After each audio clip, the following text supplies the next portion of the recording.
Hello cả nhà, rất vui được gặp lại cả nhà ha. Thì trên tay Yến đang là một cái bình hoa rất là dễ thương, kết hợp giữa màu tím hoa của hoa tím môn nè, rồi màu vàng của hoa ly rất là thơm ngào ngạt nè. Rồi cái hoa này là hoa cẩm tú cầu ha, và hoa hồng, và hoa cái này gọi là hoa lan nhện. Đó, với những cái lá cũng rất là dễ kiếm trong cái môi trường bên ngoài. Thì cách cắm ở cái bình hoa này như thế nào thì bây giờ mời mọi người xem cái clip sau đây.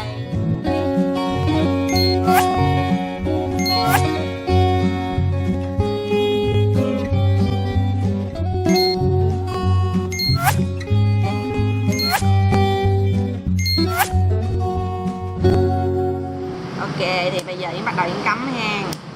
Đầu tiên là Yến cắm hoa cẩm tú cầu trước.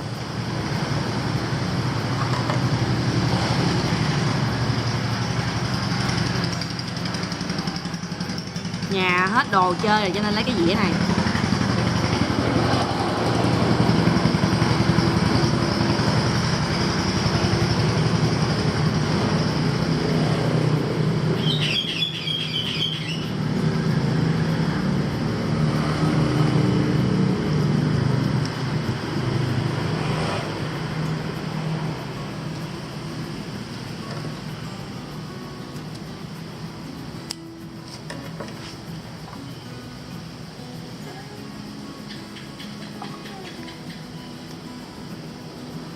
Rồi, Yến sẽ cắm tới đây là môn tím ha.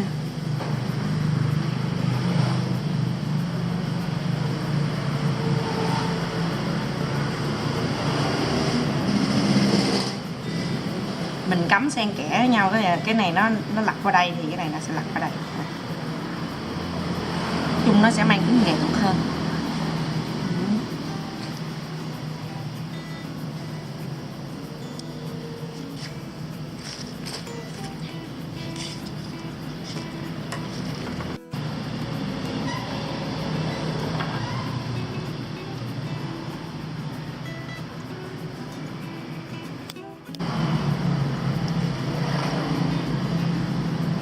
Đây đó, cắm phần cẩm tú cầu đây ha.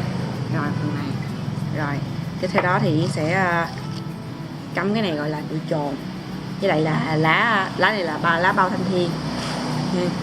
Đuôi chồn này hơi ngắn cho nên là Yến sẽ đi tỉa một cái đuôi chồn dài hơn.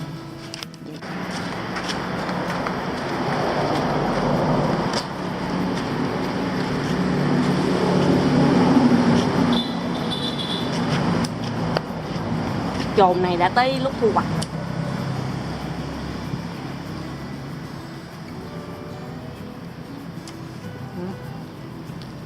Quất chồn ha. Rồi, đi.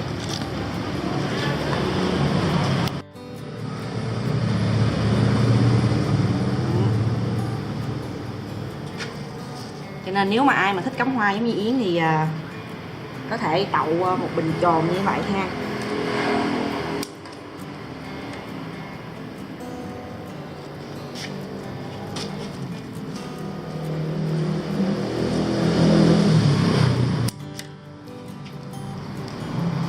Chi phí rẻ hơn rất nhiều nếu mà mình cứ đi mua.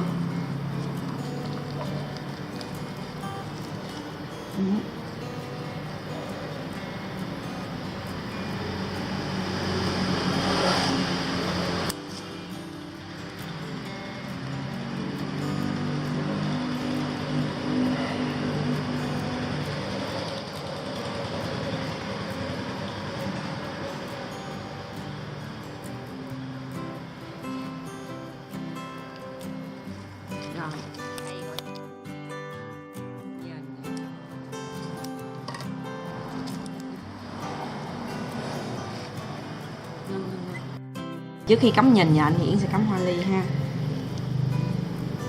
Thì bên Công giáo thì rất là thích cắm hoa ly tại vì mùi nó rất là thơm. Yến sẽ cắm một ít hồng ở đây.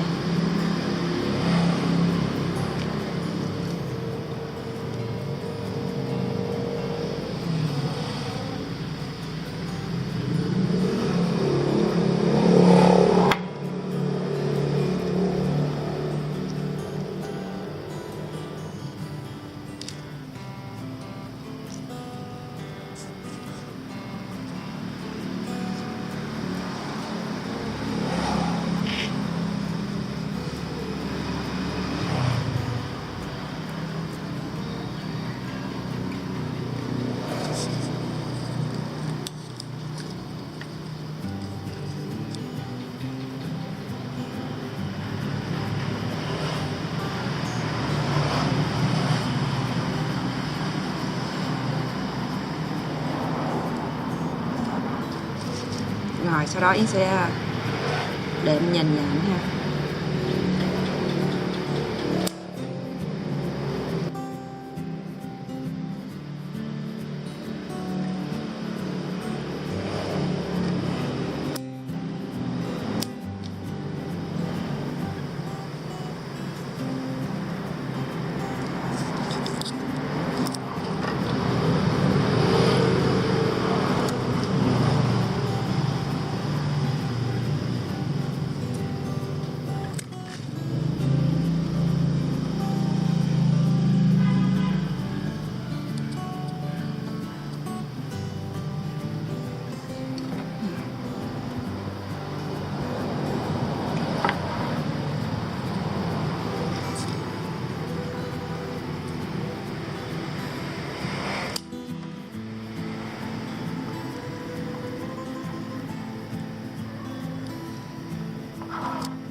Rồi, đây được gọi là lá nguyệt quế.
Rồi Yến đã hoàn tất xong cái bình hoa để bàn thờ của mình rồi ha.